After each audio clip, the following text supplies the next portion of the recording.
আজ আমি পাঠ করে শোনাব জলধর মল্লিকের লেখা রহস্যভেদী বীরবল থেকে নেওয়া একটি ছোট গল্প, বীরবলের কেরামতি।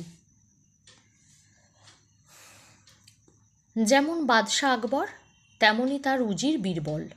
বুদ্ধির লড়াই দুজনের মধ্যে প্রায়ই লেগে থাকে, কে কাকে টেক্কা দিতে পারে। তবে বীরবল যে এ লড়াই সব সময় জিতে যেত তার বলার অপেক্ষা রাখে না। একদিন দরবারে এমনই এক মজার লড়াই শুরু করলেন বাদশাহ আকবর। একটা ছোট্ট কাপড়ের টুকরো দরবারের সকলকে দেখালেন। কাপড়টা চারিদিকেই দুহাত, মানে দুহাত লম্বা আর দুহাত চওড়া। কাপড়টা সকলকে দেখিয়ে বাদশাহ আকবর বললেন, আমি শুয়ে পড়ার পর আমার পা থেকে মাথা অবধি এই কাপড়ের টুকরোটা ঢেকে দিতে হবে। যে এ কাজ করতে পারবে তাকে আমি 300 মোহর ইনাম দেব। বাদশার কথা শুনে দরবারের সবাই ওর মুখ চাওয়াচাই করতে লাগলেন। একজন তো সাহস করে 3 বার সেলাম জানিয়ে বলেই ফেললেন, তা কি কখনো হয় জাহাপনা? এই ছোট্ট একটা কাপড়ে 3.5 হাত লম্বা মানুষকে কি পা থেকে মাথা অবধি ঢাকা দেয়া যায়?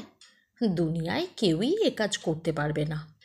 তার জন্য চাই আরও বড় মাপের কাপড়।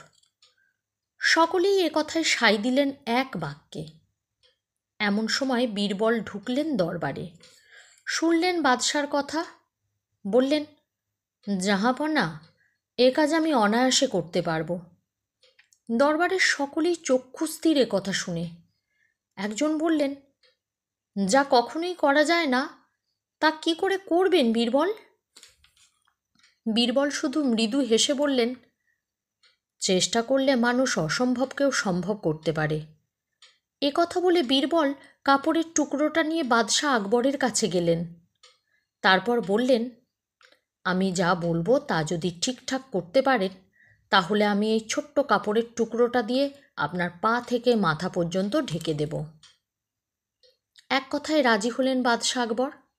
তখন বীরবল প্রথম বাদশাকে সিংহাসন থেকে নেমে গালিচায় বসতে বললেন। তারপর তার 2টো পা হাঁটু অবধি মুড়ে দিলেন।